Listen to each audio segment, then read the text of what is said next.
이 영상을 보고 계신 분들 중에서 80년대를 기억하시는 분이 얼마나 계신지 모르겠지만 제 기억 속에 80년대 서울은 좀 찬란했습니다. 국가 경제가 자고 일어나면 발전을 하고 경기가 너무 좋아서 아무도 공무원 따위에는 관심이 없었어요. 자영업 택시기사 할 거 없이 일자리가 넘쳐나고 누구나 일하면 부자가 될 수 있었죠. 드라마 응답하라 1988의 향수에도 졌듯이 누구보다 인심이 따뜻한 그런 그리운 대한민국이었습니다. 이렇게 그 당시에 제 기억 속에 전두환 대통령은 그렇게 나쁜 대통령은 아니었는데 업적도 상당히 많았죠. 셀 수가 없을 정도예요. 그러나 지금 전두환 대통령은 국민적 살인마, 독재자 이렇게 조롱을 당하고 있는 게 너무 안타깝죠.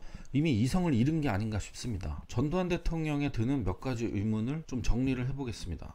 5.18 당시에 계엄령을 전두환이 선포했다. 누구나 알다시피 계엄령은 오직 대통령만 선포할 수 있죠. 5.18 당시 대통령은 최규하 대통령이고 전두환은 계엄을 선포할 위치에 있지 않았어요. 이건 분명한 팩트죠. 그랬더니 최규하를 협박해서 계엄을 선포한 거다 이런 식으로 얘기하는데, 그럼 누가 어떻게 무슨 방법으로 협박했다는 건지 팩트로 확인한 적이 없습니다. 또 협박을 한다고 한들 한 나라의 대통령이 협박에 못 이겨 계엄을 선포한다? 저는 도저히 이해가 안 가요. 전두환은 독재를 했다. 전두환 대통령 80년 8월에 실시한 11대 대통령 선거와 이듬해 2월 개정된 헌법에 따른 12대 대통령 선거에서 90%의 압도적인 지지로 당선된 적법한 대통령이죠. 선거에 취임한 대통령이 왜 독재자라는 거죠? 더구나 전두환 대통령은 5공화국에서 약속한 대로 7년 단임의 대통령 이렇게 한 번만 집권하고 더 이상 집권하지 않았어요.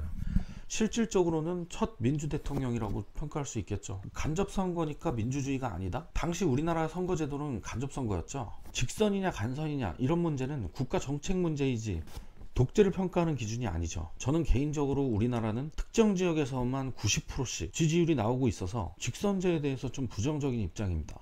우리 주변 국가인 미국, 일본도 간선을 취하고 있는데 미국, 일본도 전부 독재 국가인가요?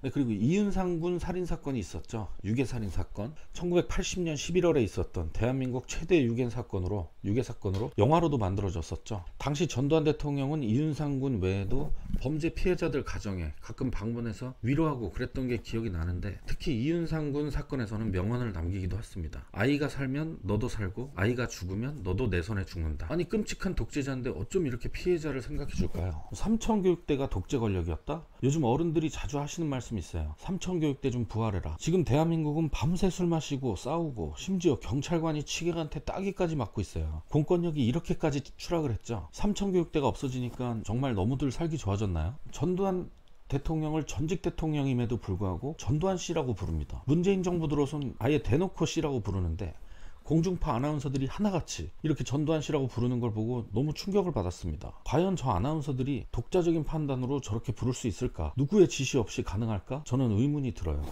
전두환 대통령을 처벌하기 위해 소급 입법까지 허용한다? 아마 제 기억으로는 헌정사상 최초로 소급 입법을 허용한 사례가 전두환 대통령 처벌을 위해서 만들었던 5.18 특별법인데, 당시 헌법재판소는 소급입법은 금지되지만 중대한 공익상 필요가 있는 경우에는 소급입법을 예외적으로 허용할 수 있다 이렇게 판시했는데, 전두환 대통령을 처벌하기 위해서 대체 중대한 공익상 이유가 뭐고 그런 판단을 누가 할 수 있는지, 헌법의 대원칙까지 무시해가면서 그렇게 처벌할 중대한 공익상 이유가 있었는지 저는 잘 모르겠어요.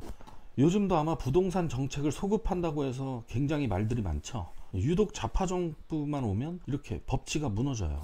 사자 명예훼손으로 지금 광주지법에서 재판이 열리고 있죠. 최근 전두환 대통령이 회고록에서 조비오 신부는 거짓말쟁이다 이런 취지로 글을 썼다고 해서 검찰이 전두환 대통령을 광주지법에 기소해서 지금 재판이 진행 중인데요. 사실관계를 떠나서 검사들에게 좀 묻고 싶습니다. 광주에 관할이 있습니까? 형사재판은 일반적으로 범죄 발생지 또는 피고인의 주소지에서 진행하죠.